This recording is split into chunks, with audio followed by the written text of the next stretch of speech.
Hong Kong itu ada 25.000 Hong Kong dolar ya dendanya. Terus kemudian di England itu ada pidana 2 tahun. Sebenarnya banyak ini di sini ya.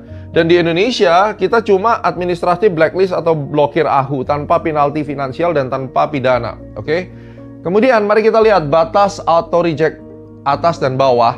Pada saat COVID ini diganti, nggak seimbang, asimetri. Sedangkan kita tahu banyak penelitian yang mengatakan bahwa kalau kita bicara asimetri, itu tidak bagus untuk market dan investor asing saat ini. Itu menyatakan bahwa bursa kita terlalu banyak intervensi dengan kondisi seperti ini. Dan ini dibuat udah sejak COVID, nggak ada kejelasan juga ya di sini.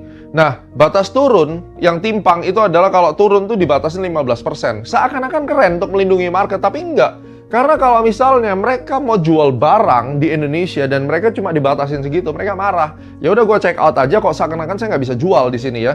Artinya, kalau misalnya market itu mau dibuang, mau di sell off, yang harusnya bisa diselesaikan dalam waktu 1 bulan, ini harus diselesaikan dalam waktu 2 bulan. Kenapa? Karena setiap turun dibatasin 15% untuk sahamnya, dan juga ada trading halt atau market circuit breaker yang di-cut di 8% jika indeks anjlok 15% atau 20%. Jadi sebisa mungkin untuk ARB dan ARA itu segera dibuat simetris ya, untuk membuat investor itu merasa aman dan melihat bahwa market itu tidak dimanipulasi ataupun diintervensi. Nah, kalau kita perhatikan di sini, Indonesia sudah 14 bulan ya tanpa sunset clause, beda dengan COVID 2020 yang mungkin memang pada saat itu kita perlu adanya asimetri. Dan kalau kita perhatikan di sini, hanya di Indonesia nih yang saat ini menggunakan asimetri ya.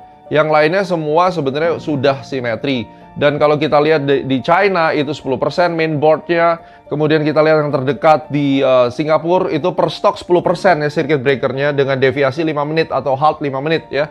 Itu atas bawah sama 10% ya. Jadi Indonesia bolehlah berbenah untuk yang di sini agar kita bisa standar sesuai dengan bursa yang lain. Let's talk about pajak dividen.